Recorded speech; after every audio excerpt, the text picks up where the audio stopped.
तो दोस्तों एक बार फिर से आपका स्वागत है नए टॉपिक के साथ। और दोस्तों जो आज का हमारा टॉपिक है वो काफी इंटरेस्टिंग और इंपॉर्टेंट टॉपिक है। ये जो टॉपिक है आज का हमारा, ये हमारा कॉस्टिंग और बजटिंग से रिलेटेड है। तो इस टॉपिक में हम आपको बताएंगे कि हम थंब रूल बेसिस से स्ट्रक्चर कॉस्ट कैसे निकाल सकते हैं किसी भी एक प्रोजेक्ट की, चाहे वो कमर्शियल प्रोजेक्ट हो चाहे वो रेजिडेंशियल प्रोजेक्ट हो। और ये बहुत ही इंटरव्यू वाला क्वेश्चन है जो पूछे जाते हैं और बहुत ही इंपॉर्टेंट भी है। तो दोस्तों जब बात आती है कॉस्टिंग की तो आपको उसके पहले उसकी क्वांटिटी भी निकालनी पड़ेगी। तो जैसे अगर मैं बात करता हूं स्ट्रक्चर कॉस्ट में, हमारा स्टील होता है, आरएमसी होता है एंड शटरिंग होता है। ये तीन मेजर कंपोनेंट्स होते हैं स्ट्रक्चर के अंदर।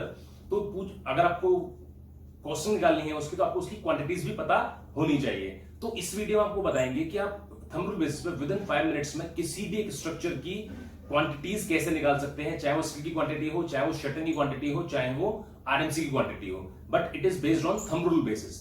तो हम उसको इतनी जल्दी कैसे निकाल सकते हैं, ये बहुत ही इंपॉर्टेंट है। इंटरव्यू में बहुत पूछा जाता है ये। और अगर आप बजटिंग कॉस्टिंग में काम कर रहे हैं या फिर आप प्लानिंग में काम कर रहे हैं तो ये आपको पता होना चाहिए। बिकॉज कहीं कहीं बहुत सारे प्रोजेक्ट्स में आपको ये पूछा जाता है कि हमारे पास इतना बिल्टअप एंड इतना सेलेबल एरिया अवेलेबल है और इसके हिसाब से इसकी स्ट्रक्चर कॉस्ट कितनी आएगी। तो आप विद इन 5 मिनट्स में आप एक अप्रोक्स आइडिया बता सकते हैं कि इसकी इस काम को करने के लिए स्ट्रक्चर कॉस्ट इतनी आएगी।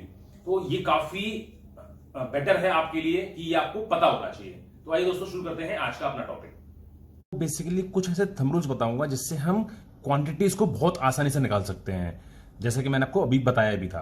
तो दोस्तों शुरुआत करते हैं। जैसे कि आप ये सामने शीट देख रहे हैं, तो हमने यहाँ एक बिल्टअप एरिया कंसीडर किया हुआ है। 10 लाख स्क्वायर फीट का मेरा एक बिल्टअप एरिया है और उसके लिए मुझे स्टील की कैलकुलेशन करनी है। स्टील की कैलकुलेशन करनी है, कंक्रीट का कोफिशिएंट निकालना है एंड शटरिंग का कोफिशिएंट निकालना है। क्योंकि बेसिकली स्ट्रक्चर पार्ट की जब मैं बात करता हूं तो यही 3 मेजर एक्टिविटीज होती हैं स्ट्रक्चर पार्ट में, जो कि हमें ध्यान में रखनी चाहिए। तो दोस्तों सबसे पहले हम आते हैं स्टील पर स्क्वायर फीट ऑन बिल्टअप। दोस्तों ये जो कॉफिशिएंट है ये बहुत इंपॉर्टेंट कॉफिशिएंट है, याद रखने वाला। ये जो हमारी वैल्यू होती है ये अप्रोक्सीमेटली 6.5 kg टू 7 kg पर स्क्वायर फिट होती है। ठीक है, ये बहुत इंपॉर्टेंट कॉफिशिएंट होता है और ये काफी इंटरव्यूज में पूछा जाता है कि आपका जो स्टील की क्वांटिटी आ रही है आपके एरिया पर वो कितनी आ रही है। तो आप वहां बता सकते हैं कि हमारी 6.5 टू 7 kg के आसपास आता है।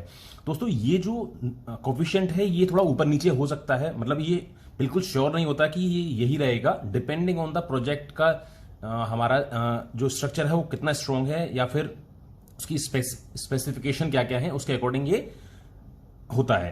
तो लेकिन एवरेज में आप इसको इस तरीके से बोल सकते हैं। अगर आपका इंटरव्यू है जो है वो आपसे पूछता है कि अगर आपको इसका बाइफर्केशन देना है, जैसे बाइफर्केशन हमारा 3 चीज में होता है। पहला होता है सब स्ट्रक्चर और फाउंडेशन में, second is super structure and third is non tower area. तो अगर वो पूछता है आपको कि आपका अगर उसका सब स्ट्रक्चर से में स्टील कितना आता है पर स्क्वायर फीट, तो आप अप्रोक्सीमेटली 15 टू 18 kg पर स्क्वायर फीट बोल सकते हैं। क्योंकि जो मेरा फाउंडेशन होती है, राफ्ट होती है या फिर पाइलिंग का काम है वहां पर, तो वहां पर हमारा 15 से 18 kg पर स्क्वायर मीटर के पर स्क्वायर फीट के आसपास की कॉस्टिंग आती है। ठीक है, यही मैं आता हूं सुपर स्ट्रक्चर पर। दोस्तों सुपर स्ट्रक्चर पर ये नंबर बहुत नॉमिनल हो जाता है और ये 4 टू 4.5 kg पर स्क्वायर फीट के आसपास आता है। रीजन बीइंग कि जब हमारा स्ट्रक्चर ऊपर बनता जाता है और हमारी नंबर ऑफ स्लैब्स जब ऊपर चली जाती हैं तो वहां पर क्या होता है कि जो हमारा स्टील की क्वांटिटी होती है वो कम होती जाती है। जैसे जैसे हम फ्लोर ऊपर कास्ट करते जाएंगे हमारी स्टील की क्वांटिटी कम होती जाएगी। इसीलिए जो एवरेज है ये 4 से 4.5 किलो के आसपास आता है। और यहीं पर अगर मैं बात करता हूं नॉन टावर एरिया की, तो नॉन टावर में ये जो कॉफिशिएंट है अप्रोक्सीमेटली 7 टू 8 kg पर स्क्वायर फिट की कॉस्टिंग पर आता है। अब दोस्तों इसको अगर हमें निकालने को इसकी कैलकुलेशन कैसे करेंगे, कंसीडरिंग मैं आपको दिखाता हूं। ये मुझे निकालना है कि सुपर स्ट्रक्चर में मेरा कितना स्टील लगेगा। तो देखिए जो मेरा बिल्टअप एरिया था वो 10 लाख स्क्वायर फीट था। यहां पर मैंने कंसीडर किया कि 4.5 मेरा लगेगा। 4.5 इंटू 10 लाख,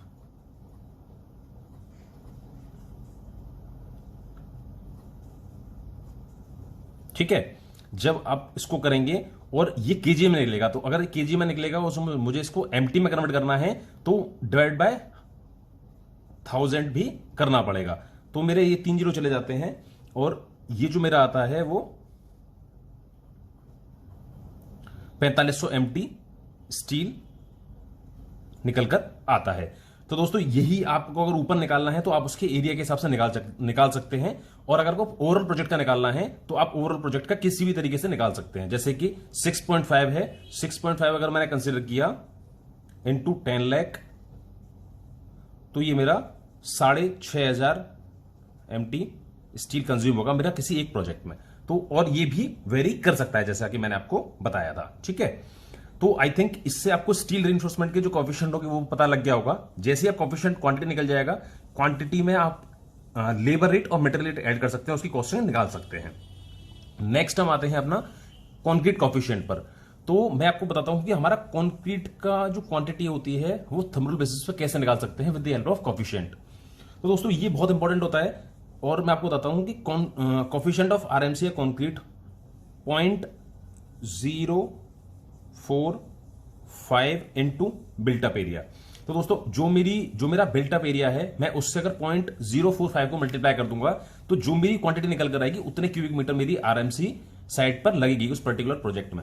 ये जो कोएफिशिएंट है ये भी हमारा कम ज्यादा हो सकता है डिपेंडिंग कि अगर मेरा वहां पर फ्रेम स्ट्रक्चर है, एल्यूमिनियम शटरिंग यूज नहीं हो रही है और शेयर वॉल्स कम हैं, कॉलम्स ज्यादा हैं, तो वहां पर ये कोएफिशिएंट कम हो जाएगा। और जहां पर मेरा एल्यूमिनियम शटरिंग यूज हो रही है एंड शेयर वॉल ज्यादा है, ब्रिक वर्क कम है, तो वहां ये जो शटरिंग का कोएफिशिएंट है ये थोड़ा सा बढ़ जाता है। लेकिन एज एन एवरेज आप इसको 0.045 से याद रख सकते हैं। अगर मैं इसकी कैलकुलेशन करता हूं तो 0.045 इंटू 10 लाख जो कि मेरा एरिया था, सेलेबल बिल्टअप एरिया था, जब मैंने इसकी कैलकुलेशन किया तो 0.045 इंटू दोस्तों ये मेरा 45,000 आ गया, ठीक है। तो यहां से मैं निकाल सकता हूं कि मेरा 45,000 क्यूबिक मीटर आरएमसी कंज्यूम होगा इस पर्टिकुलर काम को करने के लिए, या फिर मेरा 4500 क्यूबिक मीटर आरएमसी रिक्वायर्ड होगा 10 लाख स्क्वायर फीट एरिया को कंस्ट्रक्ट करने के लिए, ठीक है।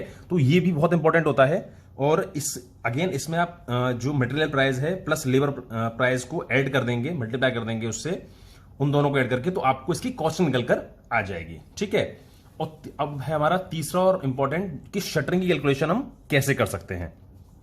तो देखिए जो शटरिंग क्वांटिटी होती है उसके लिए जो हमारा कोएफिशिएंट होता है, coefficient of shuttering is equals to 2.5 times of built-up area, ठीक है। ये भी एक टेंटेटिव नंबर होता है क्योंकि हम थंब रूल की बात कर रहे हैं, तो ये सारे थंब रूल बेसिस पर ही है। ये नंबर भी हमारा, जैसे कि मैंने आपको बताया था कि अगर हमारा फ्रेम स्ट्रक्चर है और शेयर वॉल्स या एल्यूमिनियम शटरिंग हम यूज नहीं कर रहे हैं या फिर कम कर रहे हैं तो हमारा ये नंबर कम हो जाएगा।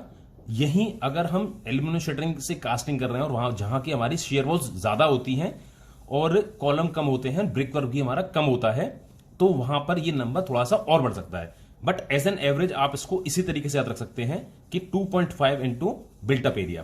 तो अगर मैं इसकी कैलकुलेशन करता हूं तो 2.5 इंटू